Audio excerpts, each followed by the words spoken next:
सृजन करने का लक्ष्य रखा गया है। ये अगले 3 वर्ष यानी कि 2023-24 से लेकर 2025-26 तक वायबिलिटी गैप फंडिंग सपोर्ट के रूप में इनको दी जाएगी। और ये वायबिलिटी गैप फंडिंग जो है वो कैपिटल कॉस्ट की 40% तक रिस्ट्रिक्ट की जाएगी, यानी कि इसकी कैप होगी 40% तक वायबिलिटी इसको किया जाएगा कैपिटल कॉस्ट के। अब इसको दिया कब तक जाएगा? इसको 5 ट्रेंचेस में 2030-2031 तक दिया जाएगा। इसका एक और भाग यह है कि इसका लाभ सबसे पहले डिस्कॉम्स के लाभार्थियों को मिलेगा, कंज्यूमर्स को मिल सके। 85% जो इसका उत्पादन है वो जो इस योजना का लाभ उठाएंगे वायबिलिटी गैप फंडिंग लेके, उनको 85% जो है पहले डिस्कॉम्स को देना होगा, और जब डिस्कॉम्स की आवश्यकता पूरी हो जाएगी तो उसके बाद वो बाकी अन्य कंज्यूमर्स को उपलब्ध करवा सकते हैं। अब इस पूरी योजना से जहां बैटरी एनर्जी स्टोरेज सिस्टम विकसित होगा, वहीं रिन्यूएबल एनर्जी की खपत भी बढ़ेगी, यानी कि वो खराब नहीं होगी, स्टोर होगी और पीक आवर्स में उसको इस्तेमाल करने का अवसर मिल पाएगा। पीक आवर्स में एनर्जी रिक्वायरमेंट हमारी बढ़ जाती है, उस समय रिन्यूएबल एनर्जी की माध्यम से उस मांग को पूरा किया जा सके तो बैटरी जो है वो बहुत काम आएगी जहां एनर्जी स्टोरेज सिस्टम किया जाएगा। इसमें 2 हमारे योगदान पर्यावरण के प्रति बहुत हैं। एक तो कार्बन एमिशंस कम होंगी, दूसरा फॉसिल फ्यूल पर भारत की डिपेंडेंसी और कम हो जाएगी। ये जो आत्मनिर्भर भारत की सोच है उस दिशा में पहले भी बहुत कदम उठाए गए, जैसे मैंने पहले कहा विंड, सोलर और रिन्यूएबल एनर्जी के जो बाकी स्रोत है, बायोफ्यूल से लेकर बाकी सब, उस दिशा में भी हमने किया है। लेकिन स्टोरेज की क्षमता नहीं थी, तो इससे मैन्युफैक्चरिंग को भी बल मिलेगा, स्टोरेज कैपेसिटी भी बढ़ेगी, और पीक टाइम पर जब एनर्जी उपलब्ध नहीं होती है वहां पर उपलब्ध कराने का ये तैयार किया गया, जिसके ऊपर 3,760 करोड़ रुपया वायबिलिटी गैप फंडिंग के माध्यम से उपलब्ध होगा। अब इसमें लगभग 9,500 करोड़ रुपए की इन्वेस्टमेंट या इससे ज्यादा की इन्वेस्टमेंट आएगी, आपके पास तो ज्यादा ही आएगी, क्योंकि 40% अगर इस पे कैपिटल सब्सिडी। अब दूसरा विषय में जिसके ऊपर मैं आपके पास आ रहा हूं वो 2 पहाड़ी राज्यों से जुड़ा है, जहां पर पलायन एक समस्या रहती है क्योंकि इंडस्ट्री ना हो। लेकिन 1 दिसंबर 2002 को श्रीमान अटल बिहारी वाजपेयी जी, उस समय के प्रधानमंत्री, उन्होंने विशेष इंडस्ट्रियल पैकेज जम्मू कश्मीर, हिमाचल, उत्तराखंड, इन राज्यों को दिया था, जिसके कारण बहुत इंडस्ट्री वहां पे लगी भी, निवेश भी हुआ, रोजगार के अवसर भी उत्पन्न हुए। इसी तरह से ही प्रधानमंत्री नरेंद्र मोदी जी ने जब 2014 में कमान संभाली, तो जैसे मैं हिमाचल से आता हूं, तो हिमाचल का विशेष राज्य का दर्जा यूपीए की सरकार में खत्म कर दिया गया था। उन्होंने विशेष राज्य का दर्जे का भी उस समय दिया, लेकिन 2017 में इंडस्ट्रियल डेवलपमेंट स्कीम आईडीएस 2017 लेकर आए, जहां हिमाचल, उत्तराखंड को उसका लाभ मिला, और इसके अंतर्गत प्लांट एंड मशीनरी, जो नए यूनिट लगाएगा उसको प्लांट एंड मशीनरी पर 30% की सब्सिडी मिलेगी, और 5 करोड़ रुपए कैप थी एक यूनिट के ऊपर कि 5 करोड़ तक की उसको सब्सिडी मिलेगी। ये स्कीम 1 अप्रैल 2017 से 2022 तक 31 मार्च तक लागू थी। इसके अंतर्गत दोनों राज्यों में सब्सटैंशियल एक्सपेंशन, काफी एक्सपेंशन इंडस्ट्री यूनिट्स का हुआ, प्लांट एंड मशीनरी में काफी इन्वेस्टमेंट भी हुई, क्योंकि जब नया कारखाना लगता है तो। एक और जहां 30% कैपिटल सब्सिडी मिली प्लांट एंड मशीनरी पर, वहीं पर जो इस यूनिट को लगाने के बाद आपको इंश्योरेंस प्रीमियम देना पड़ता था, उसको भी 5 वर्षों तक 100% रिइंबर्समेंट करने का प्रावधान इसके अंतर्गत था। तो इंडस्ट्री लगे भी, फिर 5 वर्षों तक इंश्योरेंस प्रीमियम उसका दिया भी जाए, वो भी भारत सरकार ने 100% दिया।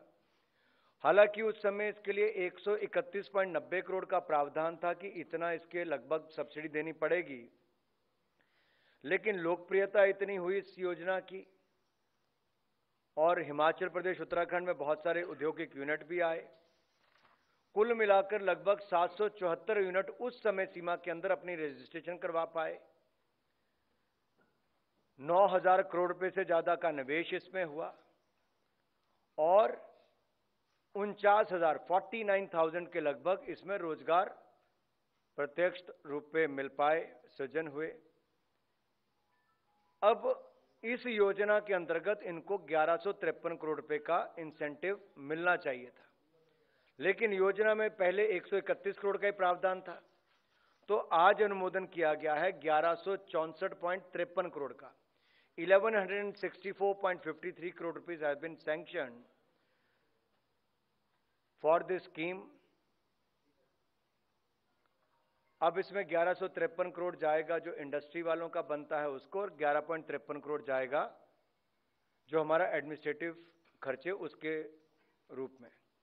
ये दो, तो मैं दोनों पहाड़ी राज्यों की ओर से माननीय प्रधानमंत्री जी का आभार भी प्रकट करता हूं कि जो इंडस्ट्रियल यूनिट्स ने वहां पर रोजगार के अवसर दिए, आपने उनको जो कहा था वो उनको सब्सिडी के रूप में उपलब्ध भी करवाया है। प्रश्न आप में से किसी का? So we may take some questions now. Yeah, we can begin from here. 110. Sir, Laxman CNBC Awaaz से। मेरा सवाल यह है कि हिमाचल और उत्तराखंड के लिए जो IDS स्कीम के तहत 1164.53 करोड़ का आवंटन किया गया है, वो स्कीम तो मार्च 2022 में खत्म हो गई थी, तो उसको आगे कितने साल तक बढ़ाया जा रहा है और इससे कितना इन्वेस्टमेंट और वहाँ पे जनरेट होगा? कुछ एम्प्लॉयमेंट के डेटा आप दे सके तो। इसको आगे नहीं बढ़ाया जा रहा। जो उस समय के लगे यूनिट थे 774 यूनिट, उन 774 यूनिट्स को जो पैसा देना था 1153 करोड़ रुपया, वो आज मंजूर करके उनको दे दिया जाएगा। वो स्कीम आगे नहीं बढ़ी? आगे नहीं बढ़ी। और बैटरी स्टोरेज का कुल सरकार का टारगेट कितना है? उस टारगेट का कितना हिस्सा इस इंसेंटिव से पूरा होगा? अभी जो है वो 4000 मेगावाट आवर्स का है और उसके लिए जो सब्सिडी देने का काम इससे किया जा रहा है वाइबिलिटी गैप फंडिंग के रूप में 40%, उस पर लगभग 3760 करोड़ रुपए खर्च आएगा।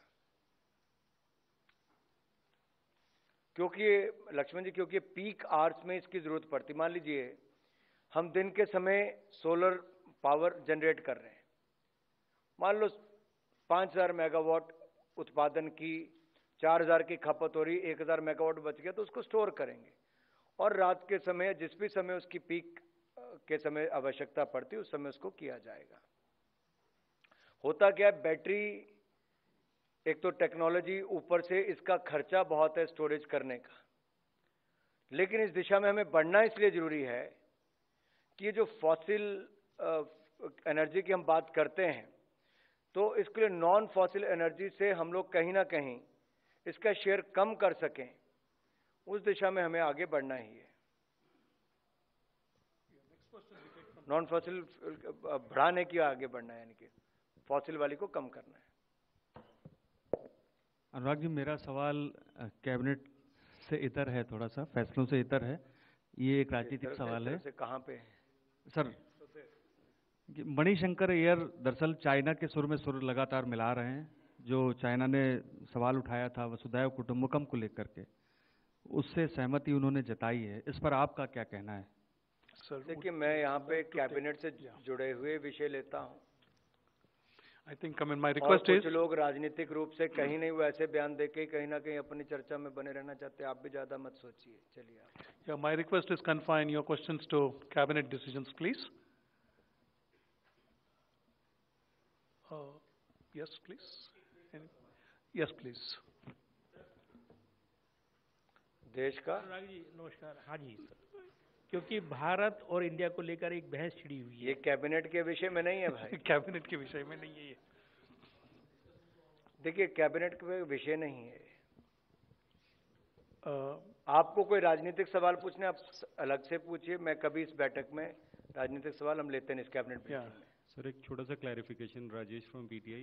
ये जो हिमाचल प्रदेश और उत्तराखंड वाला स्कीम है, इसमें मतलब कोई भी नई यूनिट अगर चाहे स्कीम का बेनिफिट अवेल करना तो उसको नहीं ये मिलेगा? 2017 से 2022 तक का जो समय था, जो उसके समय रजिस्ट्रेशन 774 यूनिट्स का हुआ, उनको 5 करोड़ रुपया मैक्सिमम मिल सकता था प्लांट एंड मशीनरी पर। जो 30% लगभग प्लांट एंड मशीनरी का बनता है, वो बनते हैं 1153 करोड़ रुपए।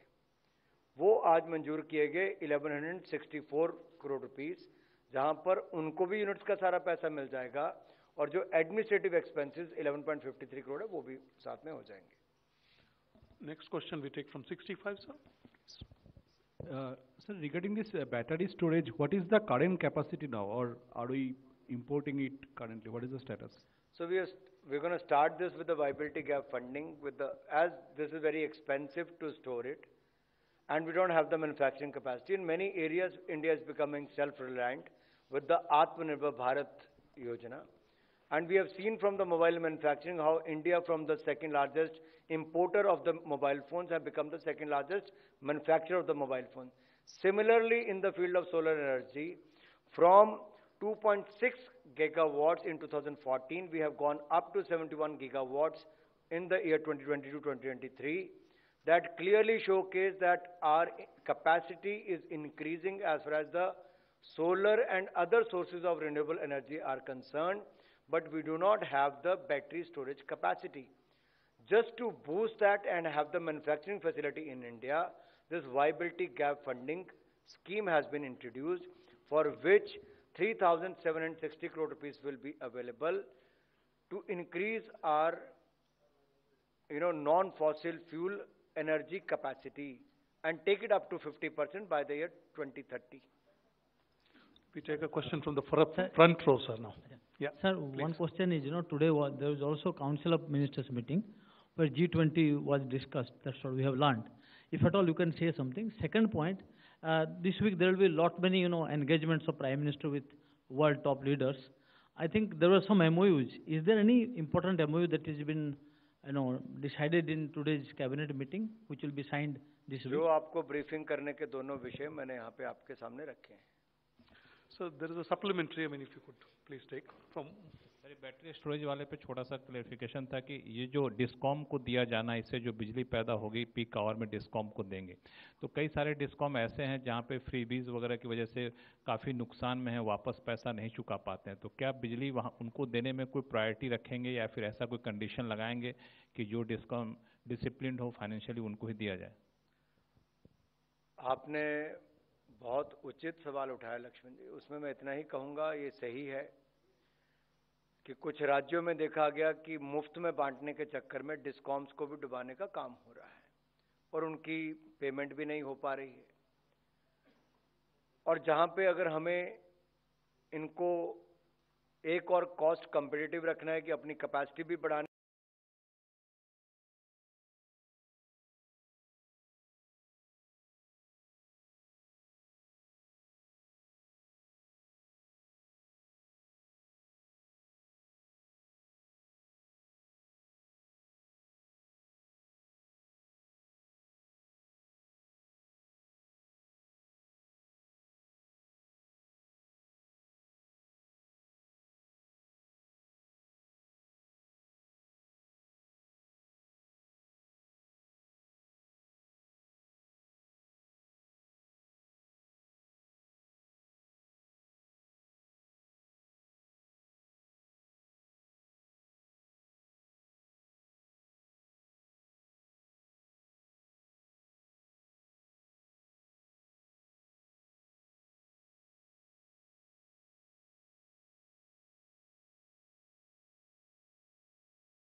Good afternoon, my dear friends from media, and welcome to the Cabinet press briefing this afternoon. As you are aware, the Cabinet met today and took some important decisions, and to brief about those decisions, we have with us Honorable Minister for Information and Broadcasting, Youth Affairs and Sports, Shri Anurag Singh Thakurji. And my warm welcome to the Honorable Minister. The Minister will make the opening remarks. After that, we will take a few questions related to the Cabinet decisions. So over to you, sir. नमस्कार। माननीय प्रधानमंत्री नरेंद्र मोदी जी की अध्यक्षता में आज cabinet की बैठक हुई और बहुत सारे क्षेत्र जहां पर भारत ने नए आयाम स्थापित किए हैं, उनमें से एक रिन्यूएबल एनर्जी का भी है। और ये जो एनर्जी ट्रांजिशन का फेस है, इसमें पिछले 9 वर्षों में भारत की बहुत उपलब्धियां रही हैं। अगर मैं रिन्यूएबल एनर्जी में सोलर कैपेसिटी की बात करूं तो 2014 में 2.6 गीगावाट थी, जो बढ़कर 71 गीगावाट हो गई है। विंड एनर्जी 21 गीगावाट थी, जो बढ़कर 40 गीगावाट हो गई। आज अगर हम अपनी कुल एनर्जी की जो रिक्वायरमेंट है, उसका लगभग 15% तो रिन्यूएबल, और अगर हाइड्रो मिला लें तो 25% लगभग उससे हम पूर्ति करते हैं। भारत ने लक्ष्य रखा है कि 2030 तक 50% हमारी एनर्जी रिक्वायरमेंट रिन्यूएबल एनर्जी से या नॉन फॉसिल फ्यूल्स के सोर्सेज से होगी, नॉन फॉसिल एनर्जी सोर्सेज से होगी। इसके प्रति भारत सरकार की प्रतिबद्धता भी है और समय से पहले हमने बाकी टारगेट्स भी पूरे किए। आज जो बड़ा निर्णय उस दिशा में किया गया है, वो बैटरी एनर्जी स्टोरेज सिस्टम की स्थापना के लिए वायबिलिटी गैप फंडिंग की योजना की स्वीकृति की गई है और इसके ऊपर लगभग 3,760 करोड़ रुपए खर्च किए जाएंगे। बैटरी एनर्जी स्टोरेज सिस्टम के ऊपर वायबिलिटी गैप फंडिंग स्कीम को लाकर मैन्युफैक्चरिंग फैसिलिटीज, इसकी क्षमता को बढ़ाने का काम होगा और इसके ऊपर 3,760 करोड़ रुपए खर्च किए जाएंगे। ये 100% सेंट्रल ग्रांट रहेगी। अब इसके लाभ क्या होंगे? इलेक्ट्रिसिटी की डिमांड, जैसा आप जानते हैं, मौसम और दिन के अनुसार बदलती रहती है और इलेक्ट्रिसिटी का उत्पादन अगर मांग से अधिक होता है तो सोलर में आप उसको कैसे स्टोर करोगे? आपके पास अभी वो क्षमता देश में नहीं है। तो इसलिए एनर्जी स्टोरेज सिस्टम्स में उसको स्टोर किया जाए, तो उस क्षमता को बनाने के लिए इस योजना को लेकर आए हैं। जैसा मैंने पहले कहा कि भारत 2030 तक अपना नॉन फॉसिल एनर्जी सोर्सेज के 50% का शेयर बढ़ाने के लिए प्रतिबद्ध है। इसलिए रिन्यूएबल एनर्जी को राउंड द क्लॉक इलेक्ट्रिसिटी के रूप में उपलब्ध करवाने के लिए बैटरी एनर्जी स्टोरेज सिस्टम, इसकी पर्याप्त क्षमता का विकास हमें करना होगा। वर्तमान में इसकी मैन्युफैक्चरिंग की वो कैपेसिटी हमारे पास नहीं है, लेकिन इस योजना के आने के बाद जहां वायबिलिटी गैप फंडिंग आपके पास उपलब्ध होगी, तो 4,000 मेगावाट आवर्स की बैटरी एनर्जी स्टोरेज क्षमता सृजन करने का लक्ष्य रखा गया है। ये अगले 3 वर्ष यानी कि 2023-24 से लेकर 2025-26 तक वायबिलिटी गैप फंडिंग सपोर्ट के रूप में इनको दी जाएगी और ये वायबिलिटी गैप फंडिंग जो है वो कैपिटल कॉस्ट की 40% तक रिस्ट्रिक्ट की जाएगी, यानी कि इसकी कैप होगी 40% तक वायबिलिटी इसको किया जाएगा कैपिटल कॉस्ट के। अब इसको दिया कब तक जाएगा? इसको 5 ट्रेंचेस में 2030-2031 तक दिया जाएगा। इसका एक और भाग यह है कि इसका लाभ सबसे पहले डिस्कॉम्स के लाभार्थियों को मिलेगा, कंज्यूमर्स को मिल सके। 85% जो इसका उत्पादन है, वो जो इस योजना का लाभ उठाएंगे वाइबिलिटी गैप फंडिंग लेके, उनको 85% जो है पहले डिस्कॉम्स को देना होगा, और जब डिस्कॉम्स की आवश्यकता पूरी हो जाएगी तो उसके बाद वो बाकी अन्य कंज्यूमर्स को उपलब्ध करवा सकते हैं। अब इस पूरी योजना से जहां बैटरी एनर्जी स्टोरेज सिस्टम विकसित होगा, वहीं रिन्यूएबल एनर्जी की खपत भी बढ़ेगी, यानी कि वो खराब नहीं होगी, स्टोर होगी और पीक आवर्स में उसको इस्तेमाल करने का अवसर मिल पाएगा। पीक आवर्स में एनर्जी रिक्वायरमेंट हमारी बढ़ जाती है, उस समय रिन्यूएबल एनर्जी की माध्यम से उस मांग को पूरा किया जा सके तो बैटरी जो है वो बहुत काम आएगी, जहां एनर्जी स्टोरेज सिस्टम किया जाएगा।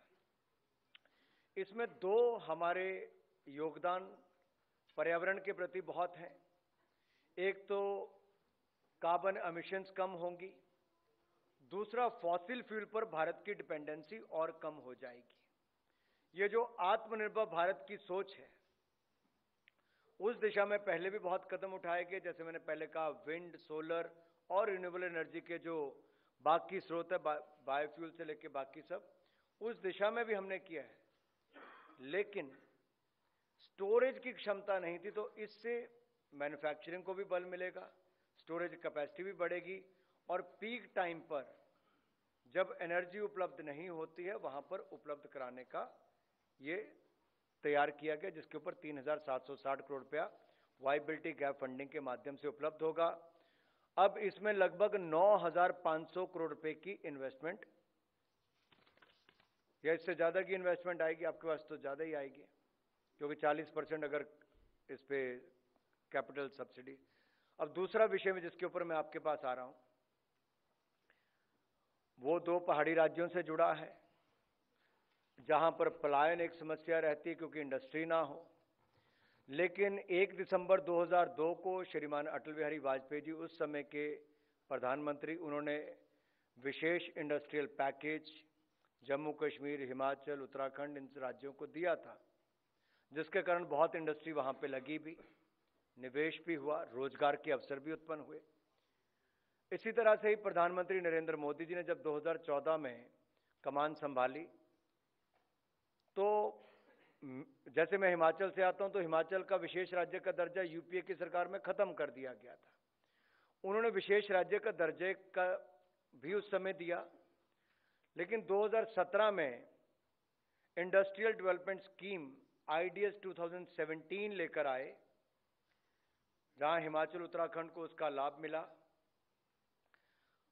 और इसके अंतर्गत प्लांट एंड मशीनरी, जो नए यूनिट लगाएगा उसको प्लांट एंड मशीनरी पर 30% की सब्सिडी मिलेगी, और 5 करोड़ रुपए कैप थी एक यूनिट के ऊपर कि 5 करोड़ तक की उसको सब्सिडी मिलेगी।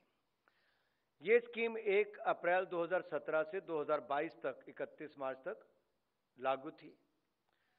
इसके अंतर्गत दोनों राज्यों में सब्सटैंशियल एक्सपेंशन, काफी एक्सपेंशन इंडस्ट्री यूनिट्स का हुआ, प्लांट एंड मशीनरी में काफी इन्वेस्टमेंट भी हुई, क्योंकि जब नया कारखाना लगता है तो। एक और जहां 30% कैपिटल सब्सिडी मिली प्लांट एंड मशीनरी पर, वहीं पर जो इस यूनिट को लगाने के बाद आपको इंश्योरेंस प्रीमियम देना पड़ता था, उसको भी 5 वर्षों तक 100% रिइंबर्समेंट करने का प्रावधान इसके अंतर्गत था। तो इंडस्ट्री लगे भी, फिर 5 वर्षों तक इंश्योरेंस प्रीमियम उसका दिया भी जाए, वो भी भारत सरकार ने 100% दिया।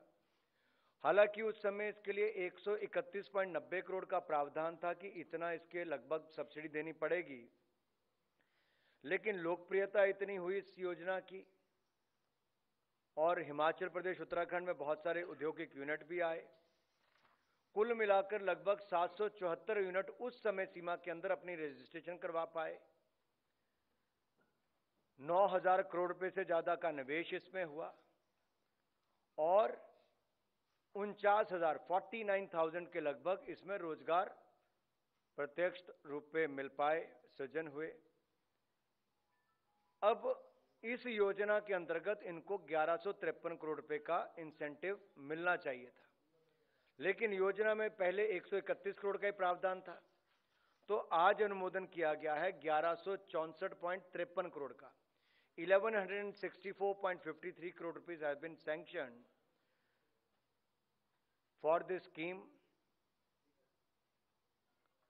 अब इसमें 1153 करोड़ जाएगा जो इंडस्ट्री वालों का बनता है उसको, और 11.53 करोड़ जाएगा जो हमारा एडमिनिस्ट्रेटिव खर्चे उसके रूप में। ये दो, तो मैं दोनों पहाड़ी राज्यों की ओर से माननीय प्रधानमंत्री जी का आभार भी प्रकट करता हूं कि जो इंडस्ट्रियल यूनिट्स ने वहां पर रोजगार के अवसर दिए, आपने उनको जो कहा था वो उनको सब्सिडी के रूप में उपलब्ध भी करवाया है। प्रश्न आप में से किसी का? So we may take some questions now. Yeah, we can begin from here. 110. Sir, Laxman CNBC Awaaz से। मेरा सवाल यह है कि हिमाचल और उत्तराखंड के लिए जो IDS स्कीम के तहत 1164.53 करोड़ का आवंटन किया गया है, वो स्कीम तो मार्च 2022 में ख़त्म हो गई थी, तो उसको आगे कितने साल तक बढ़ाया जा रहा है और इससे कितना इन्वेस्टमेंट और वहाँ पे जनरेट होगा? कुछ एम्प्लॉयमेंट के डेटा आप दे सके तो। इसको आगे नहीं बढ़ाया जा रहा। जो उस समय के लगे यूनिट थे 774 यूनिट, उन 774 यूनिट्स को जो पैसा देना था 1153 करोड़ रुपया, वो आज मंजूर करके उनको दे दिया जाएगा। वो स्कीम आगे नहीं बढ़ी? आगे नहीं बढ़ी। और बैटरी स्टोरेज का कुल सरकार का टारगेट कितना है? उस टारगेट का कितना हिस्सा इस इंसेंटिव से पूरा होगा? अभी जो है वो 4000 मेगावाट आवर्स का है, और उसके लिए जो सब्सिडी देने का काम इससे किया जा रहा है वाइबिलिटी गैप फंडिंग के रूप में 40%, उस पर लगभग 3760 करोड़ रुपए खर्च आएगा। क्योंकि लक्ष्मण जी, क्योंकि पीक आवर्स में इसकी जरूरत पड़ती। मान लीजिए हम दिन के समय सोलर पावर जनरेट कर रहे हैं, मान लो 5000 मेगावाट उत्पादन की, 4000 की खपत हो रही, 1000 मेगावाट बच गया तो उसको स्टोर करेंगे, और रात के समय जिस भी समय उसकी पीक के समय आवश्यकता पड़ती है उस समय उसको किया जाएगा। होता क्या है, बैटरी एक तो टेक्नोलॉजी, ऊपर से इसका खर्चा बहुत है स्टोरेज करने का, लेकिन इस दिशा में हमें बढ़ना इसलिए जरूरी है कि ये जो फॉसिल एनर्जी की हम बात करते हैं, तो इसके लिए नॉन फॉसिल एनर्जी से हम लोग कहीं ना कहीं इसका शेयर कम कर सकें, उस दिशा में हमें आगे बढ़ना ही है। नॉन फॉसिल बढ़ाने की आगे बढ़ना है, यानी कि फॉसिल वाली को कम करना है। अनुराग जी, मेरा सवाल कैबिनेट से इतर है, थोड़ा सा फैसलों से इतर है। ये एक राजनीतिक सवाल है। कहाँ पे सर? मणिशंकर एयर दरअसल चाइना के सुर में सुर लगातार मिला रहे हैं। जो चाइना ने सवाल उठाया था वसुधैव कुटुंबकम को लेकर के, उससे सहमति उन्होंने जताई है। इस पर आपका क्या कहना है? सर, देखिए, मैं यहाँ पे कैबिनेट से जुड़े हुए विषय लेता हूँ। I think, I mean, my request is, कुछ लोग राजनीतिक रूप से कहीं नहीं वैसे बयान देके कहीं ना कहीं अपनी चर्चा में बने रहना चाहते हैं। आप भी ज्यादा मत सोचिए। चलिए आप। yeah, my request is confine your questions to cabinet decisions, please. Yes, please. Yes, please. देश का अनुराग जी नमस्कार। हाँ जी सर, क्योंकि भारत और इंडिया को लेकर एक बहस छिड़ी हुई है। ये कैबिनेट के विषय में नहीं है भाई। कैबिनेट के विषय में नहीं है ये। देखिए, कैबिनेट के विषय नहीं है। आपको कोई राजनीतिक सवाल पूछने, आप अलग से पूछिए। मैं कभी इस बैठक में राजनीतिक सवाल हम लेते नहीं इस कैबिनेट में। सर, एक छोटा सा क्लैरिफिकेशन, राजेश फ्रॉम पीटीआई। ये जो हिमाचल प्रदेश और उत्तराखंड वाला स्कीम है, इसमें मतलब कोई भी नई यूनिट अगर चाहे स्कीम का बेनिफिट अवेल करना तो उसको नहीं ये मिलेगा? 2017 से 2022 तक का जो समय था, जो उसके समय रजिस्ट्रेशन 774 यूनिट्स का हुआ, उनको 5 करोड़ रुपया मैक्सिमम मिल सकता था प्लांट एंड मशीनरी पर। जो 30% लगभग प्लांट एंड मशीनरी का बनता है, वो बनते हैं 1153 करोड़ रुपए। वो आज मंजूर किए गए 1164 करोड़ रुपीस, जहां पर उनको भी यूनिट्स का सारा पैसा मिल जाएगा और जो एडमिनिस्ट्रेटिव एक्सपेंसेस 11.53 करोड़ है वो भी साथ में हो जाएंगे। Next question we take from 65, sir. Sir, regarding this battery storage, what is the current capacity now, or are we importing it currently? What is the status? So we're going to start this with the viability gap funding as this is very expensive to store it, and we don't have the manufacturing capacity. In many areas, India is becoming self-reliant with the Atmanirbhar Bharat Yojana. And we have seen from the mobile manufacturing how India, from the second largest importer of the mobile phones, have become the second largest manufacturer of the mobile phones. Similarly, in the field of solar energy, from 2.6 gigawatts in 2014, we have gone up to 71 gigawatts in the year 2022-2023. That clearly showcase that our capacity is increasing as far as the solar and other sources of renewable energy are concerned, but we do not have the battery storage capacity. Just to boost that and have the manufacturing facility in India, this viability gap funding scheme has been introduced, for which 3,760 crore rupees will be available to increase our non-fossil fuel energy capacity and take it up to 50% by the year 2030.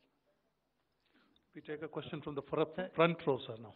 Yeah, sir, please. one question is, today there was also Council of Ministers meeting where G20 was discussed. That's what we have learned. If at all you can say something. Second point, this week there will be many engagements of Prime Minister with world top leaders. I think there were some MOUs. Is there any important MOU that has been decided in today's cabinet meeting which will be signed this week? जो आपको briefing करने के दोनों विषय मैंने यहाँ पे आपके सामने रखे हैं. So there is a supplementary, if you could please take from. Sir, battery storage वाले पे छोटा सा क्लेरिफिकेशन था कि ये जो डिस्कॉम को दिया जाना, इससे जो बिजली पैदा होगी पीक आवर में डिस्कॉम को देंगे, तो कई सारे डिस्कॉम ऐसे हैं जहाँ पे फ्रीबीज वगैरह की वजह से काफ़ी नुकसान में है, वापस पैसा नहीं चुका पाते हैं, तो क्या बिजली वहाँ उनको देने में कोई प्रायोरिटी रखेंगे या फिर ऐसा कोई कंडीशन लगाएंगे कि जो डिस्कॉम डिसिप्लिन हो फाइनेंशियली उनको ही दिया जाए? आपने बहुत उचित सवाल उठाया लक्ष्मण जी. उसमें मैं इतना ही कहूँगा, ये सही है कि कुछ राज्यों में देखा गया कि मुफ्त में बांटने के चक्कर में डिस्कॉम्स को भी डुबाने का काम हो रहा है और उनकी पेमेंट भी नहीं हो पा रही है. और जहाँ पे अगर हमें इनको एक और कॉस्ट कम्पिटिटिव रखना है कि अपनी कैपेसिटी भी बढ़ानी, मैन्युफैक्चरिंग भी बढ़ानी है, तो ये भी इंश्योर करना बहुत जरूरी है कि किन डिस्कॉम्स की रिक्वायरमेंट को पूरा किया जाए. ये समय समय पर निर्णय लिया जा सकता है. आज का निर्णय यही है कि जो भी कंपनियां battery storage system, battery energy storage system के लिए आगे आती हैं, उनको वायबिलिटी गैप फंडिंग का लाभ मिलेगा, लेकिन लाभ लेने के बाद 85% उनको डिस्कॉम को ही देना पड़ेगा. डिस्कॉम किसको देना है, कब देना है, वो जब एक बार कैपेसिटी बन जाएगी तो वो भी आ जाएगा.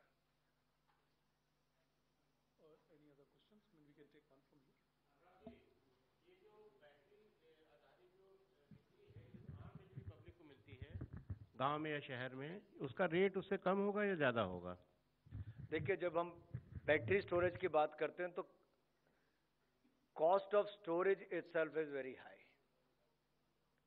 But if you look at the peak hours, the energy cost और the power cost at that time is more than 10 rupees as well. बहुत सारे राज्यों में आप देखोगे 11 रुपए, 10.5 रुपए, 12 रुपए तक ऐसे जाती है. मान लीजिए, मैं फॉर एग्जांपल, मैं कोई इसका एक्सपर्ट नहीं, लेकिन मैं एग्जांपल देना चाहता हूं.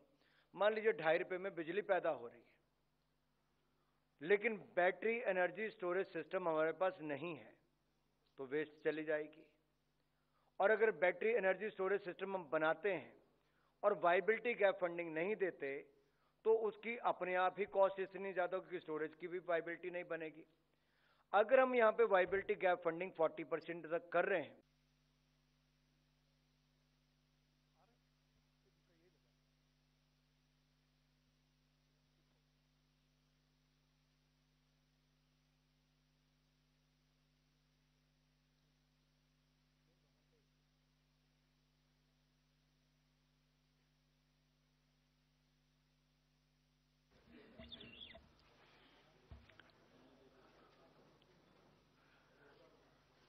Good afternoon, my dear friends from media. and welcome to the Cabinet press briefing this afternoon. As you are aware, the Cabinet met today and took some important decisions. And to brief about those decisions, we have with us Honorable Minister for Information and Broadcasting, Youth Affairs and Sports, Shri Anurag Singh Thakurji. And my warm welcome to the Honorable Minister. The Minister will make the opening remarks.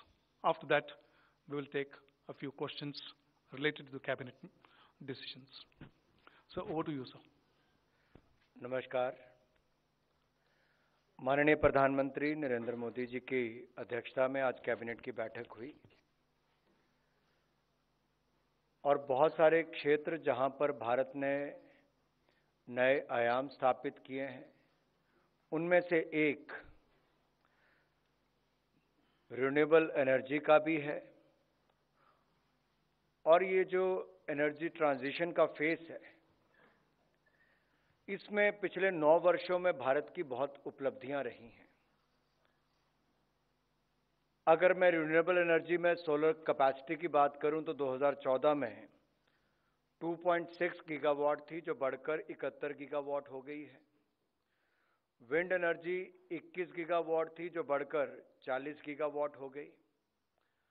आज अगर हम अपनी कुल energy की जो requirement है, उसका लगभग 15% तो रिन्यूएबल, और अगर हाइड्रो मिला लें तो 25% लगभग उससे हम पूर्ति करते हैं। भारत ने लक्ष्य रखा है कि 2030 तक 50% हमारी एनर्जी रिक्वायरमेंट रिन्यूएबल एनर्जी से या नॉन फॉसिल फ्यूल्स के सोर्सेज से होगी, नॉन फॉसिल एनर्जी सोर्सेज से होगी।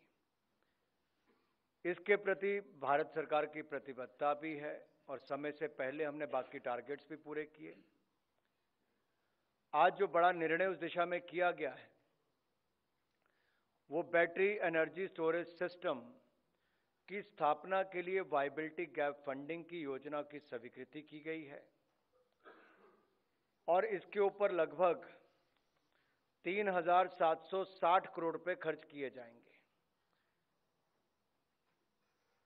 बैटरी एनर्जी स्टोरेज सिस्टम के ऊपर वायबिलिटी गैप फंडिंग स्कीम को लाकर मैन्युफैक्चरिंग फैसिलिटीज, इसकी क्षमता को बढ़ाने का काम होगा और इसके ऊपर 3,760 करोड़ रुपए खर्च किए जाएंगे। ये 100% सेंट्रल ग्रांट रहेगी। अब इसके लाभ क्या होंगे? इलेक्ट्रिसिटी की डिमांड, जैसा आप जानते हैं, मौसम और दिन के अनुसार बदलती रहती है और इलेक्ट्रिसिटी का उत्पादन अगर मांग से अधिक होता है तो सोलर में आप उसको कैसे स्टोर करोगे? आपके पास अभी वो क्षमता देश में नहीं है। तो इसलिए एनर्जी स्टोरेज सिस्टम्स में उसको स्टोर किया जाए, तो उस क्षमता को बनाने के लिए इस योजना को लेकर आए हैं। जैसा मैंने पहले कहा कि भारत 2030 तक अपना नॉन फॉसिल एनर्जी सोर्सेज के 50% का शेयर बढ़ाने के लिए प्रतिबद्ध है।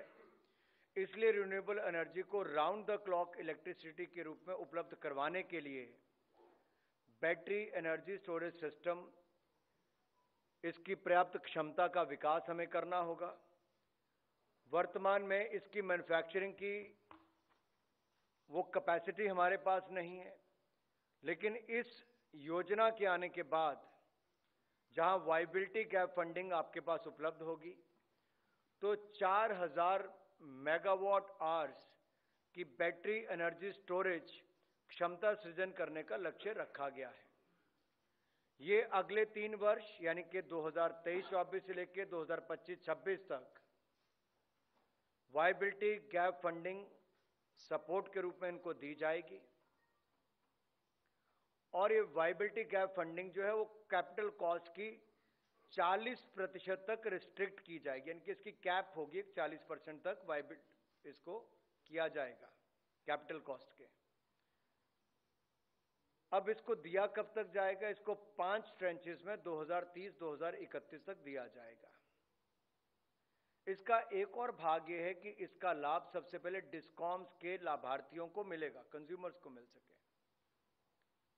85% जो इसका उत्पादन है, वो जो इस योजना का लाभ उठाएंगे वाइबिलिटी गैप फंडिंग लेके, उनको 85% जो है पहले डिस्कॉम्स को देना होगा,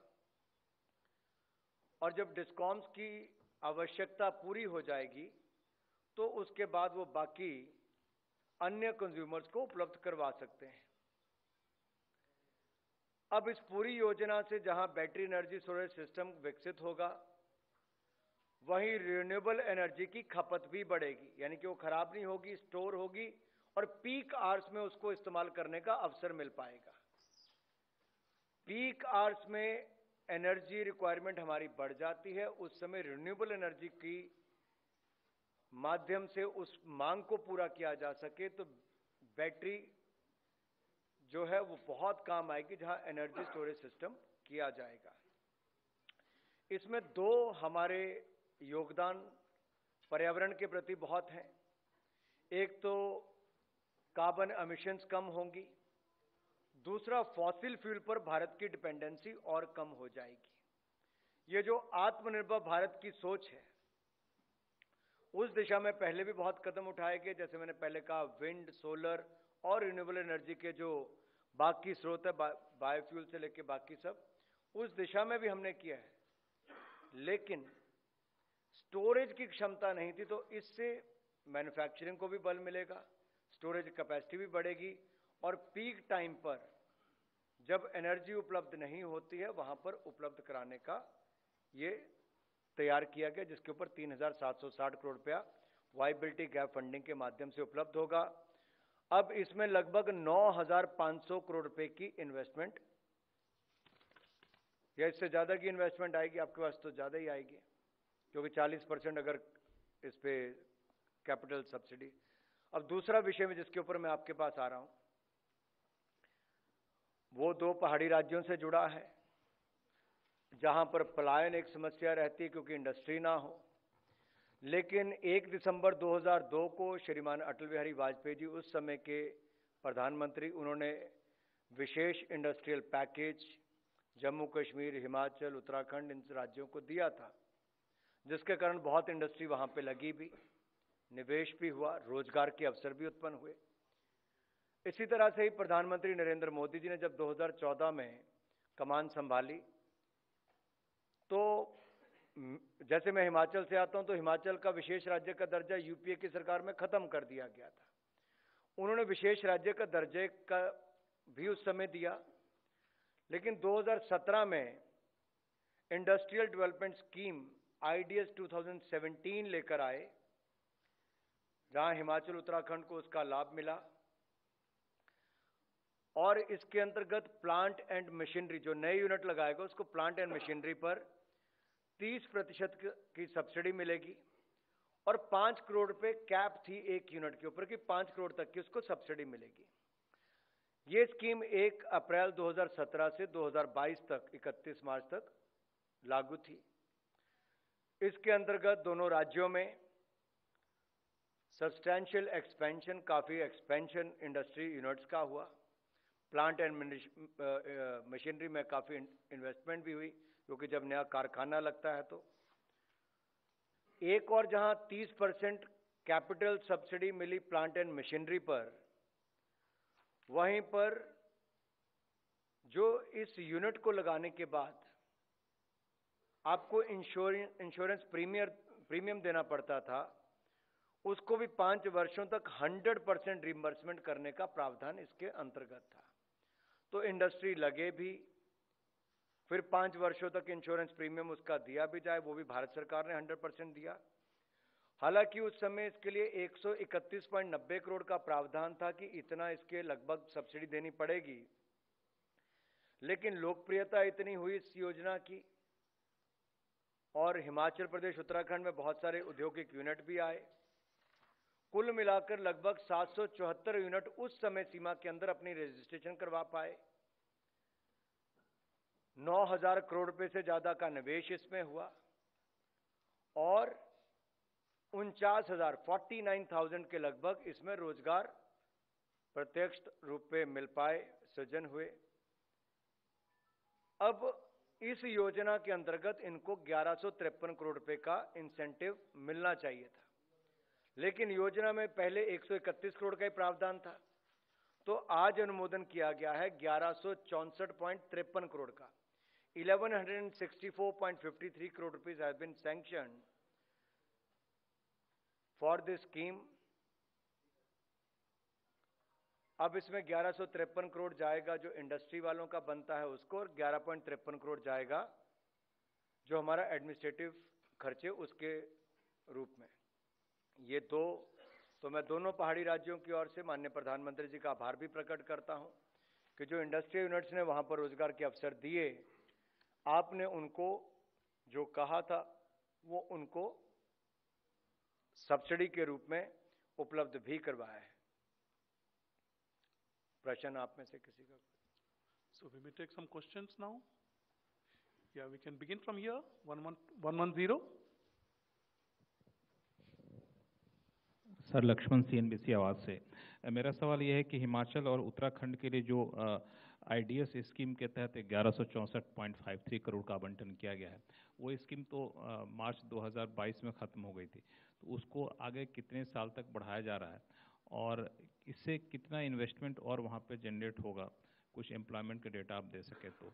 इसको आगे नहीं बढ़ाया जा रहा। जो उस समय के लगे यूनिट थे 774 यूनिट, उन 774 यूनिट्स को जो पैसा देना था 1153 करोड़ रुपया, वो आज मंजूर करके उनको दे दिया जाएगा। वो स्कीम आगे नहीं बढ़ी? आगे नहीं बढ़ी। और बैटरी स्टोरेज का कुल सरकार का टारगेट कितना है? उस टारगेट का कितना हिस्सा इस इंसेंटिव से पूरा होगा? अभी जो है वो 4000 मेगावाट आवर्स का है, और उसके लिए जो सब्सिडी देने का काम इससे किया जा रहा है वाइबिलिटी गैप फंडिंग के रूप में 40%, उस पर लगभग 3760 करोड़ रुपए खर्च आएगा। क्योंकि लक्ष्मण जी, क्योंकि पीक आवर्स में इसकी जरूरत पड़ती। मान लीजिए हम दिन के समय सोलर पावर जनरेट कर रहे हैं, मान लो 5000 मेगावाट उत्पादन की, 4000 की खपत हो रही, 1000 मेगावाट बच गया तो उसको स्टोर करेंगे, और रात के समय जिस भी समय उसकी पीक के समय आवश्यकता पड़ती है उस समय उसको किया जाएगा। होता क्या है, बैटरी एक तो टेक्नोलॉजी, ऊपर से इसका खर्चा बहुत है स्टोरेज करने का, लेकिन इस दिशा में हमें बढ़ना इसलिए जरूरी है कि ये जो फॉसिल एनर्जी की हम बात करते हैं, तो इसके लिए नॉन फॉसिल एनर्जी से हम लोग कहीं ना कहीं इसका शेयर कम कर सकें, उस दिशा में हमें आगे बढ़ना ही है। नॉन फॉसिल बढ़ाने की आगे बढ़ना है, यानी कि फॉसिल वाली को कम करना है। अनुराग जी, मेरा सवाल कैबिनेट से इतर है, थोड़ा सा फैसलों से इतर है। ये एक राजनीतिक सवाल है। कहाँ पे सर? मणिशंकर एयर दरअसल चाइना के सुर में सुर लगातार मिला रहे हैं। जो चाइना ने सवाल उठाया था वसुधैव कुटुंबकम को लेकर के, उससे सहमति उन्होंने जताई है। इस पर आपका क्या कहना है? देखिए, मैं यहाँ पे कैबिनेट से जुड़े हुए विषय लेता हूँ। I think, I mean, my request is, कुछ लोग राजनीतिक रूप से कहीं नहीं वो ऐसे बयान देके कहीं ना कहीं अपनी चर्चा में बने रहना चाहते हैं। आप भी ज्यादा मत सोचिए। चलिए आप। yeah, my request is confine your questions to cabinet decisions, please. Yes, please. Yes, please. देश का अनुराग जी नमस्कार। हाँ जी सर, क्योंकि भारत और इंडिया को लेकर एक बहस छिड़ी हुई है। ये कैबिनेट के विषय में नहीं है भाई। कैबिनेट के विषय में नहीं है ये। देखिए, कैबिनेट के विषय नहीं है। आपको कोई राजनीतिक सवाल पूछने, आप अलग से पूछिए। मैं कभी इस बैठक में राजनीतिक सवाल हम लेते नहीं इस कैबिनेट मीटिंग में। सर, एक छोटा सा क्लैरिफिकेशन, राजेश फ्रॉम PTI। ये जो हिमाचल प्रदेश और उत्तराखंड वाला स्कीम है, इसमें मतलब कोई भी नई यूनिट अगर चाहे स्कीम का बेनिफिट अवेल करना तो उसको नहीं ये 2017 से 2022 तक का जो समय था, जो उसके समय रजिस्ट्रेशन 774 यूनिट्स का हुआ, उनको 5 करोड़ रुपया मैक्सिमम मिल सकता था प्लांट एंड मशीनरी पर। जो 30% लगभग प्लांट एंड मशीनरी का बनता है, वो बनते हैं 1153 करोड़ रुपए। वो आज मंजूर किए गए 1164 करोड़ रुपीस, जहां पर उनको भी यूनिट्स का सारा पैसा मिल जाएगा और जो एडमिनिस्ट्रेटिव एक्सपेंसेस 11.53 करोड़ है वो भी साथ में हो जाएंगे. Next question we take from 65, sir. Sir, regarding this battery storage, what is the current capacity now, or are we importing it currently? What is the status? So we're going to start this with the viability gap funding as this is very expensive to store it, and we don't have the manufacturing capacity. In many areas, India is becoming self-reliant with the Atmanirbhar Bharat Yojana. And we have seen from the mobile manufacturing how India, from the second largest importer of the mobile phones, have become the second largest manufacturer of the mobile phones. Similarly, in the field of solar energy, from 2.6 gigawatts in 2014, we have gone up to 71 gigawatts in the year 2022-2023. That clearly showcase that our capacity is increasing as far as the solar and other sources of renewable energy are concerned, but we do not have the battery storage capacity. Just to boost that and have the manufacturing facility in India, this viability gap funding scheme has been introduced, for which 3,760 crore rupees will be available to increase our non-fossil fuel energy capacity and take it up to 50% by the year 2030. We take a question from the front row, sir, now. Yeah, sir, please. one question is, today there was also Council of Ministers meeting where G20 was discussed. That's what we have learned. If at all you can say something. Second point, this week there will be a lot many, engagements of Prime Minister with world top leaders. I think there were some MOUs. Is there any important MOU that has been, decided in today's cabinet meeting, which will be signed this week? जो आपको briefing करने के दोनों विषय मैंने यहाँ पे आपके सामने रखे हैं. So there is a supplementary, if you could please take from. Battery storage वाले पे छोटा सा क्लेरिफिकेशन था कि ये जो डिस्कॉम को दिया जाना, इससे जो बिजली पैदा होगी पीक आवर में डिस्कॉम को देंगे, तो कई सारे डिस्कॉम ऐसे हैं जहाँ पे फ्रीबीज वगैरह की वजह से काफ़ी नुकसान में है, वापस पैसा नहीं चुका पाते हैं. तो क्या बिजली वहाँ उनको देने में कोई प्रायोरिटी रखेंगे या फिर ऐसा कोई कंडीशन लगाएंगे कि जो डिस्कॉम डिसिप्लिन हो फाइनेंशियली उनको ही दिया जाए? आपने बहुत उचित सवाल उठाया लक्ष्मण जी. उसमें मैं इतना ही कहूँगा, ये सही है कि कुछ राज्यों में देखा गया कि मुफ्त में बांटने के चक्कर में डिस्कॉम्स को भी डुबाने का काम हो रहा है और उनकी पेमेंट भी नहीं हो पा रही है. और जहां पे अगर हमें इनको एक और कॉस्ट कम्पिटिटिव रखना है कि अपनी कैपेसिटी भी बढ़ानी, मैन्युफैक्चरिंग भी बढ़ानी है, तो ये भी इंश्योर करना बहुत जरूरी है कि किन डिस्कॉम्स की रिक्वायरमेंट को पूरा किया जाए. ये समय समय पर निर्णय लिया जा सकता है. आज का निर्णय यही है कि जो भी कंपनियां battery storage system, battery energy storage system के लिए आगे आती हैं, उनको वायबिलिटी गैप फंडिंग का लाभ मिलेगा. लेकिन लाभ लेने के बाद 85% उनको डिस्कॉम को ही देना पड़ेगा. डिस्कॉम किसको देना है, कब देना है, वो जब एक बार कैपेसिटी बन जाएगी तो वो भी आ जाएगा.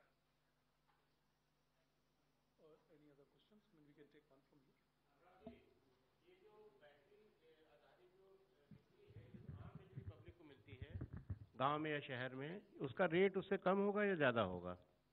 देखिए, जब हम बैटरी स्टोरेज की बात करते हैं तो cost of storage itself is very high. But if you look at the peak hours, the energy cost और the power cost at that time is more than 10 rupees as well. बहुत सारे राज्यों में आप देखोगे 11-11 रुपए, 10.5 रुपए, 12 रुपए तक ऐसे जाती है. मान लीजिए, मैं फॉर एग्जांपल, मैं कोई इसका एक्सपर्ट नहीं, लेकिन मैं एग्जांपल देना चाहता हूं. मान लीजिए 2.5 रुपए में बिजली पैदा हो रही है, लेकिन बैटरी एनर्जी स्टोरेज सिस्टम हमारे पास नहीं है, तो वेस्ट चली जाएगी. और अगर बैटरी एनर्जी स्टोरेज सिस्टम हम बनाते हैं और वायबिलिटी गैप फंडिंग नहीं देते, तो उसकी अपने आप ही कॉस्ट इतनी ज्यादा होगी, स्टोरेज की भी वायबिलिटी नहीं बनेगी. अगर हम यहां पे वायबिलिटी गैप फंडिंग 40% तक कर रहे हैं,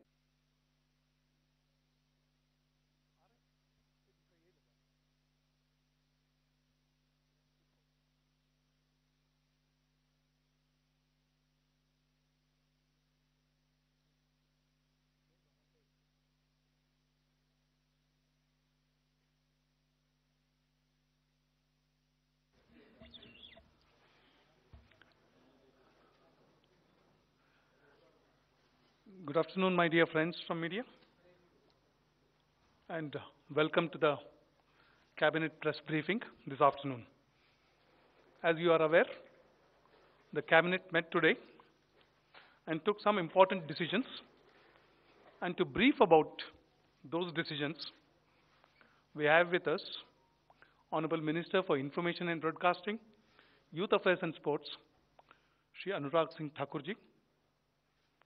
And my warm welcome to the Honorable Minister. The Minister will make the opening remarks. After that, we will take a few questions related to the Cabinet decisions. So, over to you, sir. नमस्कार। माननीय प्रधानमंत्री नरेंद्र मोदी जी की अध्यक्षता में आज cabinet की बैठक हुई और बहुत सारे क्षेत्र जहां पर भारत ने नए आयाम स्थापित किए हैं, उनमें से एक रिन्यूएबल एनर्जी का भी है। और ये जो एनर्जी ट्रांजिशन का फेस है, इसमें पिछले 9 वर्षों में भारत की बहुत उपलब्धियां रही हैं। अगर मैं रिन्यूएबल एनर्जी में सोलर कैपेसिटी की बात करूं तो 2014 में 2.6 गीगावाट थी, जो बढ़कर 71 गीगावाट हो गई है। विंड एनर्जी 21 गीगावाट थी, जो बढ़कर 40 गीगावाट हो गई। आज अगर हम अपनी कुल एनर्जी की जो रिक्वायरमेंट है, उसका लगभग 15% तो रिन्यूएबल, और अगर हाइड्रो मिला लें तो 25% लगभग उससे हम पूर्ति करते हैं। भारत ने लक्ष्य रखा है कि 2030 तक 50% हमारी एनर्जी रिक्वायरमेंट रिन्यूएबल एनर्जी से या नॉन फॉसिल फ्यूल्स के सोर्सेज से होगी, नॉन फॉसिल एनर्जी सोर्सेज से होगी। इसके प्रति भारत सरकार की प्रतिबद्धता भी है और समय से पहले हमने बाकी टारगेट्स भी पूरे किए। आज जो बड़ा निर्णय उस दिशा में किया गया है, वो बैटरी एनर्जी स्टोरेज सिस्टम की स्थापना के लिए वायबिलिटी गैप फंडिंग की योजना की स्वीकृति की गई है और इसके ऊपर लगभग 3,760 करोड़ रुपए खर्च किए जाएंगे। बैटरी एनर्जी स्टोरेज सिस्टम के ऊपर वायबिलिटी गैप फंडिंग स्कीम को लाकर मैन्युफैक्चरिंग फैसिलिटीज, इसकी क्षमता को बढ़ाने का काम होगा और इसके ऊपर 3,760 करोड़ रुपए खर्च किए जाएंगे। ये 100% सेंट्रल ग्रांट रहेगी। अब इसके लाभ क्या होंगे? इलेक्ट्रिसिटी की डिमांड, जैसा आप जानते हैं, मौसम और दिन के अनुसार बदलती रहती है और इलेक्ट्रिसिटी का उत्पादन अगर मांग से अधिक होता है तो सोलर में आप उसको कैसे स्टोर करोगे? आपके पास अभी वो क्षमता देश में नहीं है। तो इसलिए एनर्जी स्टोरेज सिस्टम्स में उसको स्टोर किया जाए, तो उस क्षमता को बनाने के लिए इस योजना को लेकर आए हैं। जैसा मैंने पहले कहा कि भारत 2030 तक अपना नॉन फॉसिल एनर्जी सोर्सेज के 50% का शेयर बढ़ाने के लिए प्रतिबद्ध है। इसलिए रिन्यूएबल एनर्जी को राउंड द क्लॉक इलेक्ट्रिसिटी के रूप में उपलब्ध करवाने के लिए बैटरी एनर्जी स्टोरेज सिस्टम, इसकी पर्याप्त क्षमता का विकास हमें करना होगा। वर्तमान में इसकी मैन्युफैक्चरिंग की वो कैपेसिटी हमारे पास नहीं है, लेकिन इस योजना के आने के बाद जहां वायबिलिटी गैप फंडिंग आपके पास उपलब्ध होगी, तो 4,000 मेगावाट आवर्स की बैटरी एनर्जी स्टोरेज क्षमता सृजन करने का लक्ष्य रखा गया है। ये अगले 3 वर्ष यानी कि 2023-24 से लेकर 2025-26 तक वायबिलिटी गैप फंडिंग सपोर्ट के रूप में इनको दी जाएगी और ये वायबिलिटी गैप फंडिंग जो है वो कैपिटल कॉस्ट की 40% तक रिस्ट्रिक्ट की जाएगी, यानी कि इसकी कैप होगी 40% तक वायबिलिटी इसको किया जाएगा कैपिटल कॉस्ट के। अब इसको दिया कब तक जाएगा? इसको 5 ट्रेंचेस में 2030-2031 तक दिया जाएगा। इसका एक और भाग ये है कि इसका लाभ सबसे पहले डिस्कॉम्स के लाभार्थियों को मिलेगा, कंज्यूमर्स को मिल सके। 85% जो इसका उत्पादन है, वो जो इस योजना का लाभ उठाएंगे वाइबिलिटी गैप फंडिंग लेके, उनको 85% जो है पहले डिस्कॉम्स को देना होगा, और जब डिस्कॉम्स की आवश्यकता पूरी हो जाएगी तो उसके बाद वो बाकी अन्य कंज्यूमर्स को उपलब्ध करवा सकते हैं। अब इस पूरी योजना से जहां बैटरी एनर्जी स्टोरेज सिस्टम विकसित होगा, वहीं रिन्यूएबल एनर्जी की खपत भी बढ़ेगी, यानी कि वो खराब नहीं होगी, स्टोर होगी और पीक आवर्स में उसको इस्तेमाल करने का अवसर मिल पाएगा। पीक आवर्स में एनर्जी रिक्वायरमेंट हमारी बढ़ जाती है, उस समय रिन्यूएबल एनर्जी की माध्यम से उस मांग को पूरा किया जा सके तो बैटरी जो है वो बहुत काम आएगी, जहां एनर्जी स्टोरेज सिस्टम किया जाएगा। इसमें दो हमारे योगदान पर्यावरण के प्रति बहुत हैं। एक तो कार्बन एमिशंस कम होंगी, दूसरा फॉसिल फ्यूल पर भारत की डिपेंडेंसी और कम हो जाएगी। ये जो आत्मनिर्भर भारत की सोच है, उस दिशा में पहले भी बहुत कदम उठाए गए। जैसे मैंने पहले कहा, विंड, सोलर और रिन्यूएबल एनर्जी के जो बाकी स्रोत है, बायोफ्यूल से लेके बाकी सब, उस दिशा में भी हमने किया है। लेकिन स्टोरेज की क्षमता नहीं थी, तो इससे मैन्युफैक्चरिंग को भी बल मिलेगा, स्टोरेज कैपेसिटी भी बढ़ेगी, और पीक टाइम पर जब एनर्जी उपलब्ध नहीं होती है, वहां पर उपलब्ध कराने का ये तैयार किया गया, जिसके ऊपर 3,760 करोड़ रुपया वाइबिलिटी गैप फंडिंग के माध्यम से उपलब्ध होगा। अब इसमें लगभग 9,500 करोड़ रुपए की इन्वेस्टमेंट, या इससे ज्यादा की इन्वेस्टमेंट आएगी, आपके पास तो ज्यादा ही आएगी, क्योंकि 40% अगर इस पे कैपिटल सब्सिडी। अब दूसरा विषय में जिसके ऊपर मैं आपके पास आ रहा हूं, वो दो पहाड़ी राज्यों से जुड़ा है, जहां पर पलायन एक समस्या रहती है क्योंकि इंडस्ट्री ना हो। लेकिन 1 दिसंबर 2002 को श्रीमान अटल बिहारी वाजपेयी जी, उस समय के प्रधानमंत्री, उन्होंने विशेष इंडस्ट्रियल पैकेज जम्मू कश्मीर, हिमाचल, उत्तराखंड, इन राज्यों को दिया था, जिसके कारण बहुत इंडस्ट्री वहां पे लगी भी, निवेश भी हुआ, रोजगार के अवसर भी उत्पन्न हुए। इसी तरह से ही प्रधानमंत्री नरेंद्र मोदी जी ने जब 2014 में कमान संभाली, तो जैसे मैं हिमाचल से आता हूं, तो हिमाचल का विशेष राज्य का दर्जा यूपीए की सरकार में खत्म कर दिया गया था।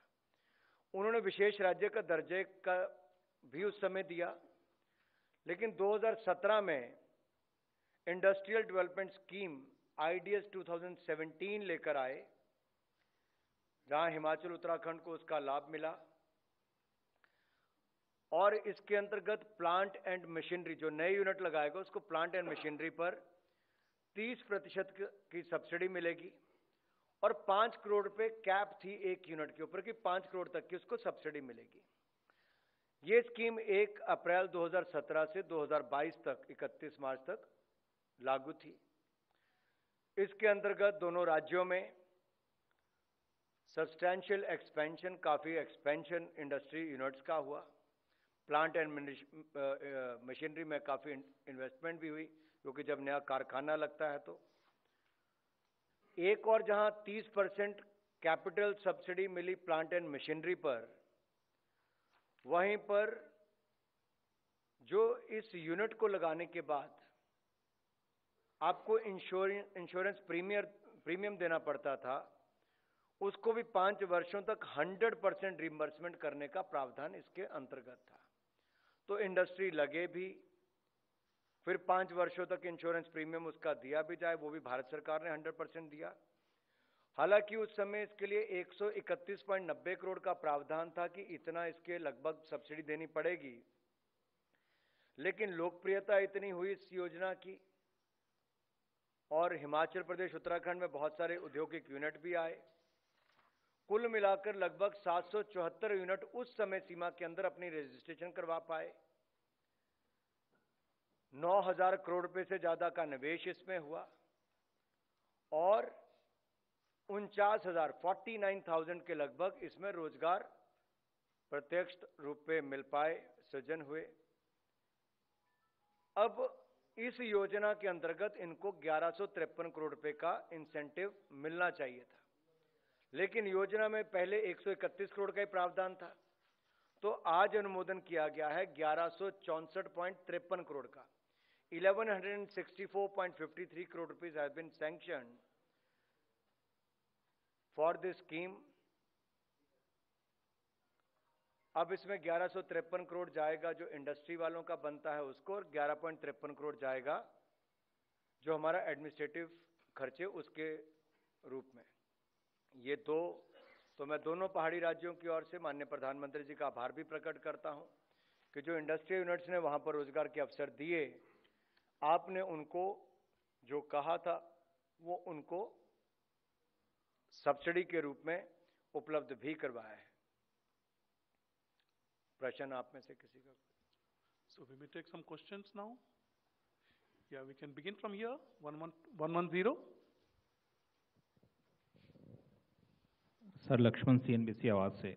मेरा सवाल यह है कि हिमाचल और उत्तराखंड के लिए जो IDS स्कीम के तहत 1164.53 करोड़ का आवंटन किया गया है, वो स्कीम तो मार्च 2022 में खत्म हो गई थी, तो उसको आगे कितने साल तक बढ़ाया जा रहा है और इससे कितना इन्वेस्टमेंट और वहाँ पे जनरेट होगा? कुछ एम्प्लॉयमेंट के डेटा आप दे सके तो। इसको आगे नहीं बढ़ाया जा रहा। जो उस समय के लगे यूनिट थे 774 यूनिट, उन 774 यूनिट्स को जो पैसा देना था 1153 करोड़ रुपया, वो आज मंजूर करके उनको दे दिया जाएगा।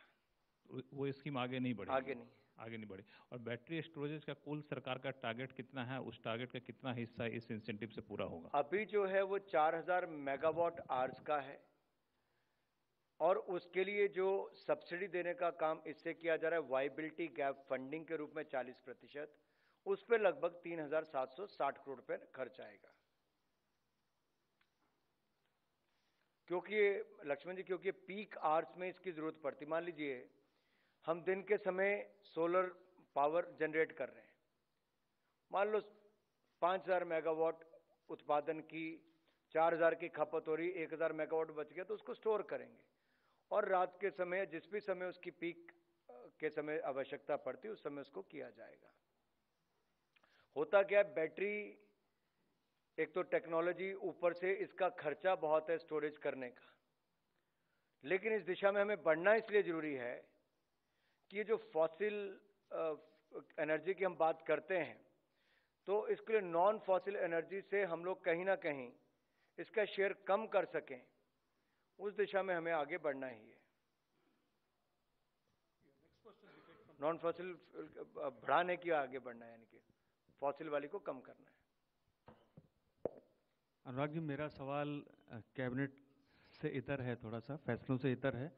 ये एक राजनीतिक सवाल है। कहाँ पे है सर? मणिशंकर एयर दरअसल चाइना के सुर में सुर लगातार मिला रहे हैं। जो चाइना ने सवाल उठाया था वसुधैव कुटुंबकम को लेकर के, उससे सहमति उन्होंने जताई है। इस पर आपका क्या कहना है? देखिए, मैं यहाँ पे कैबिनेट से जुड़े हुए विषय लेता हूँ। I think, I mean, my request is, कुछ लोग राजनीतिक रूप से कहीं नहीं वो ऐसे बयान देके कहीं ना कहीं अपनी चर्चा में बने रहना चाहते हैं। आप भी ज्यादा मत सोचिए। चलिए आप। yeah, my request is confine your questions to cabinet decisions, please. Yes, please. Yes, please. देश का अनुराग जी नमस्कार। हाँ जी सर, क्योंकि भारत और इंडिया को लेकर एक बहस छिड़ी हुई है। ये कैबिनेट के विषय में नहीं है भाई। कैबिनेट के विषय में नहीं है ये। देखिए, कैबिनेट के विषय नहीं है। आपको कोई राजनीतिक सवाल पूछने, आप अलग से पूछिए। मैं कभी इस बैठक में राजनीतिक सवाल हम लेते नहीं इस कैबिनेट में। सर, एक छोटा सा clarification, Rajesh from PTI।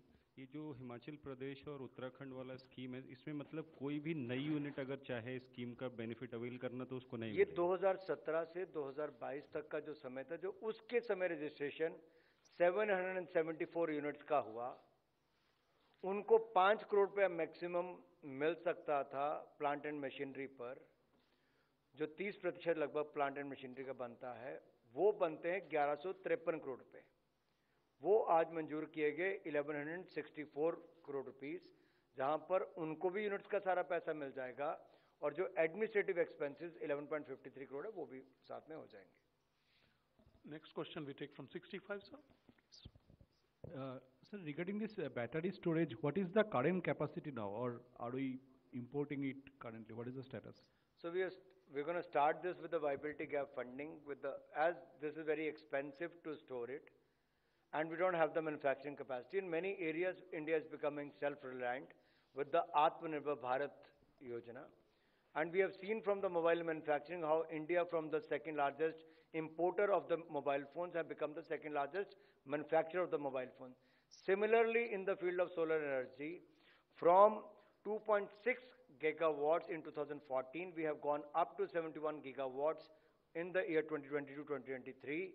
That clearly showcase that our capacity is increasing as far as the solar and other sources of renewable energy are concerned, but we do not have the battery storage capacity. Just to boost that and have the manufacturing facility in India, this viability gap funding scheme has been introduced, for which 3,760 crore rupees will be available to increase our non-fossil fuel energy capacity and take it up to 50% by the year 2030. We take a question from the front row, sir, now. Yeah, sir, please. one question is, today there was also Council of Ministers meeting where G20 was discussed. That's what we have learned. If at all you can say something. Second point, this week there will be lot many, engagements of Prime Minister with world top leaders. I think there were some MOUs. Is there any important MOU that has been, decided in today's cabinet meeting, which will be signed this week? जो आपको briefing करने के दोनों विषय मैंने यहाँ पे आपके सामने रखे हैं. So there is a supplementary, if you could please take from. Sir, battery storage वाले पे छोटा सा क्लेरिफिकेशन था कि ये जो डिस्कॉम को दिया जाना, इससे जो बिजली पैदा होगी पीक आवर में डिस्कॉम को देंगे, तो कई सारे डिस्कॉम ऐसे हैं जहाँ पे फ्रीबीज वगैरह की वजह से काफ़ी नुकसान में है, वापस पैसा नहीं चुका पाते हैं. तो क्या बिजली वहाँ उनको देने में कोई प्रायोरिटी रखेंगे या फिर ऐसा कोई कंडीशन लगाएंगे कि जो डिस्कॉम डिसिप्लिन हो फाइनेंशियली उनको ही दिया जाए?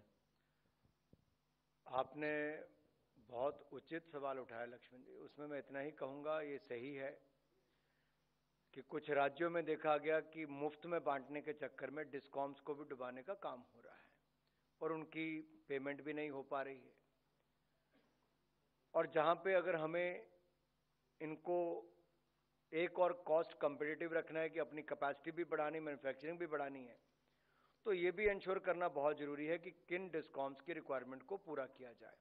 ये समय समय पर निर्णय लिया जा सकता है. आज का निर्णय यही है कि जो भी कंपनियां battery storage system, battery energy storage system के लिए आगे आती हैं, उनको वायबिलिटी गैप फंडिंग का लाभ मिलेगा. लेकिन लाभ लेने के बाद 85% उनको डिस्कॉम को ही देना पड़ेगा. डिस्कॉम किसको देना है, कब देना है, वो जब एक बार कैपेसिटी बन जाएगी तो वो भी आ जाएगा.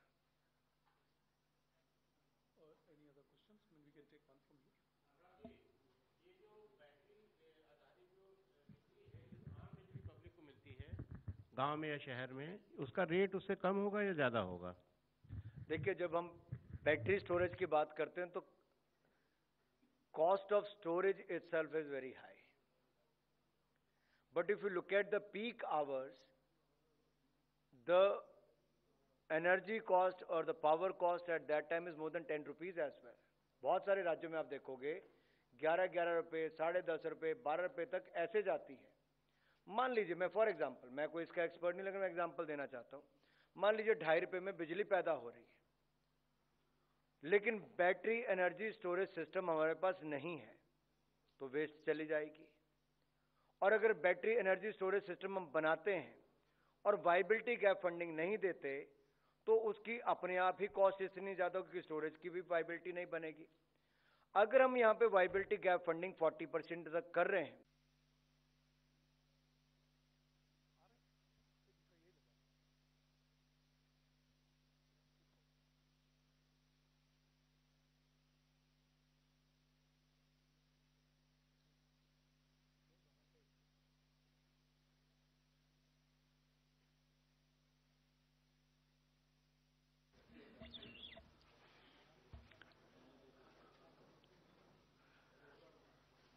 Good afternoon, my dear friends from media. and welcome to the Cabinet press briefing this afternoon. As you are aware, the Cabinet met today and took some important decisions. And to brief about those decisions, we have with us Honorable Minister for Information and Broadcasting, Youth Affairs and Sports, Shri Anurag Singh Thakurji. And my warm welcome to the Honorable Minister. The Minister will make the opening remarks. After that, we will take a few questions related to the Cabinet decisions. So over to you, sir. नमस्कार। माननीय प्रधानमंत्री नरेंद्र मोदी जी की अध्यक्षता में आज cabinet की बैठक हुई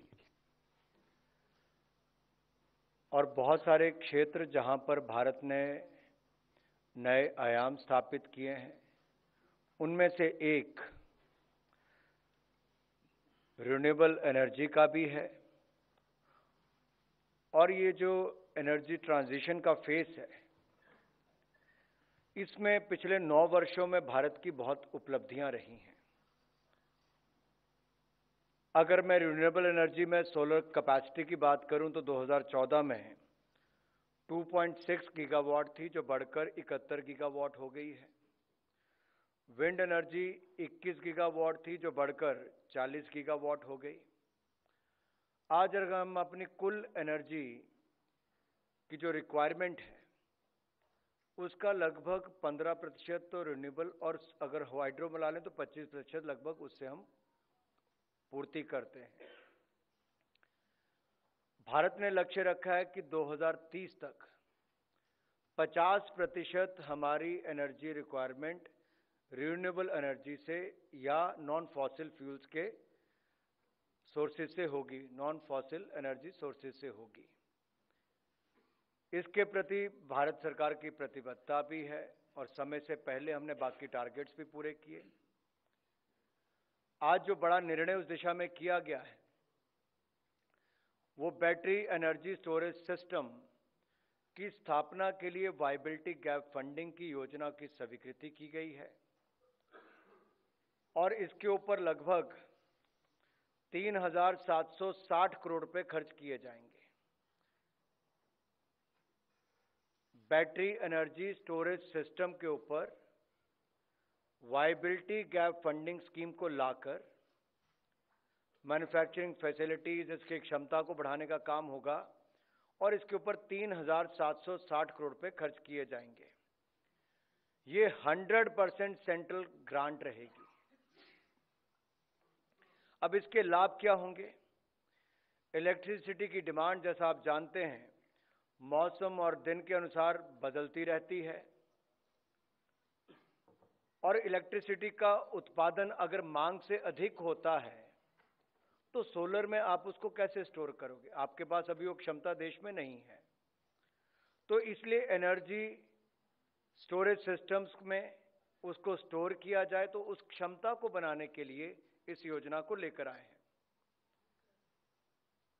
जैसा मैंने पहले कहा कि भारत 2030 तक अपना नॉन फॉसिल एनर्जी सोर्सेज के 50% का शेयर बढ़ाने के लिए प्रतिबद्ध है। इसलिए रिन्यूएबल एनर्जी को राउंड द क्लॉक इलेक्ट्रिसिटी के रूप में उपलब्ध करवाने के लिए बैटरी एनर्जी स्टोरेज सिस्टम, इसकी पर्याप्त क्षमता का विकास हमें करना होगा।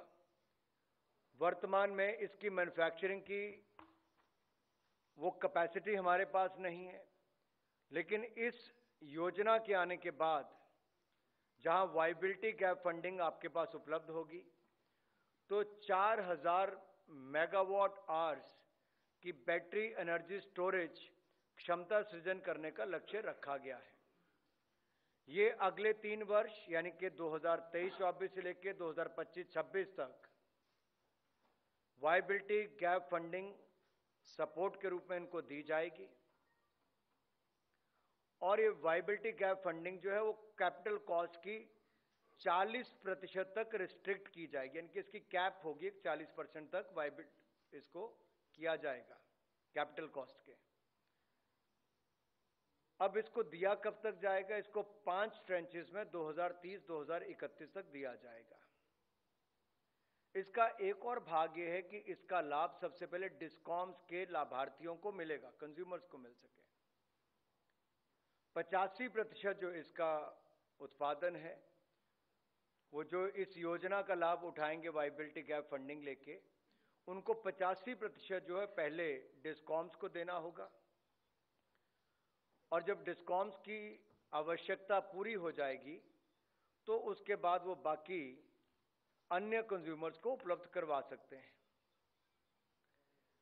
अब इस पूरी योजना से जहां बैटरी एनर्जी स्टोरेज सिस्टम विकसित होगा, वहीं रिन्यूएबल एनर्जी की खपत भी बढ़ेगी, यानी कि वो खराब नहीं होगी, स्टोर होगी और पीक आवर्स में उसको इस्तेमाल करने का अवसर मिल पाएगा। पीक आवर्स में एनर्जी रिक्वायरमेंट हमारी बढ़ जाती है, उस समय रिन्यूएबल एनर्जी की माध्यम से उस मांग को पूरा किया जा सके, तो बैटरी जो है वो बहुत काम आएगी जहां एनर्जी स्टोरेज सिस्टम किया जाएगा। इसमें दो हमारे योगदान पर्यावरण के प्रति बहुत हैं। एक तो कार्बन एमिशंस कम होंगी, दूसरा फॉसिल फ्यूल पर भारत की डिपेंडेंसी और कम हो जाएगी। ये जो आत्मनिर्भर भारत की सोच है, उस दिशा में पहले भी बहुत कदम उठाए गए। जैसे मैंने पहले कहा, विंड, सोलर और रिन्यूएबल एनर्जी के जो बाकी स्रोत है, बायोफ्यूल से लेके बाकी सब, उस दिशा में भी हमने किया है। लेकिन स्टोरेज की क्षमता नहीं थी, तो इससे मैन्युफैक्चरिंग को भी बल मिलेगा, स्टोरेज कैपेसिटी भी बढ़ेगी, और पीक टाइम पर जब एनर्जी उपलब्ध नहीं होती है वहां पर उपलब्ध कराने का ये तैयार किया गया, जिसके ऊपर 3,760 करोड़ रुपया वाइबिलिटी गैप फंडिंग के माध्यम से उपलब्ध होगा। अब इसमें लगभग 9,500 करोड़ रुपए की इन्वेस्टमेंट या इससे ज्यादा की इन्वेस्टमेंट आएगी, आपके पास तो ज्यादा ही आएगी, क्योंकि 40% अगर इस पे कैपिटल सब्सिडी। अब दूसरा विषय में जिसके ऊपर मैं आपके पास आ रहा हूं, वो दो पहाड़ी राज्यों से जुड़ा है, जहां पर पलायन एक समस्या रहती है क्योंकि इंडस्ट्री ना हो। लेकिन 1 दिसंबर 2002 को श्रीमान अटल बिहारी वाजपेयी जी, उस समय के प्रधानमंत्री, उन्होंने विशेष इंडस्ट्रियल पैकेज जम्मू कश्मीर, हिमाचल, उत्तराखंड, इन राज्यों को दिया था, जिसके कारण बहुत इंडस्ट्री वहां पे लगी भी, निवेश भी हुआ, रोजगार के अवसर भी उत्पन्न हुए। इसी तरह से ही प्रधानमंत्री नरेंद्र मोदी जी ने जब 2014 में कमान संभाली, तो जैसे मैं हिमाचल से आता हूं, तो हिमाचल का विशेष राज्य का दर्जा यूपीए की सरकार में खत्म कर दिया गया था। उन्होंने विशेष राज्य का दर्जे का भी उस समय दिया, लेकिन 2017 में इंडस्ट्रियल डेवलपमेंट स्कीम आईडीएस 2017 लेकर आए, जहां हिमाचल, उत्तराखंड को उसका लाभ मिला, और इसके अंतर्गत प्लांट एंड मशीनरी, जो नए यूनिट लगाएगा उसको प्लांट एंड मशीनरी पर 30% की सब्सिडी मिलेगी, और 5 करोड़ रुपए कैप थी एक यूनिट के ऊपर कि 5 करोड़ तक की उसको सब्सिडी मिलेगी। ये स्कीम 1 अप्रैल 2017 से 2022 तक, 31 मार्च तक लागू थी। इसके अंतर्गत दोनों राज्यों में सब्सटैंशियल एक्सपेंशन, काफी एक्सपेंशन इंडस्ट्री यूनिट्स का हुआ, प्लांट एंड मशीनरी में काफी इन्वेस्टमेंट भी हुई, क्योंकि जब नया कारखाना लगता है तो। एक और जहां 30% कैपिटल सब्सिडी मिली प्लांट एंड मशीनरी पर, वहीं पर जो इस यूनिट को लगाने के बाद आपको इंश्योरेंस प्रीमियम देना पड़ता था, उसको भी 5 वर्षों तक 100% रिइंबर्समेंट करने का प्रावधान इसके अंतर्गत था। तो इंडस्ट्री लगे भी, फिर 5 वर्षों तक इंश्योरेंस प्रीमियम उसका दिया भी जाए, वो भी भारत सरकार ने 100% दिया।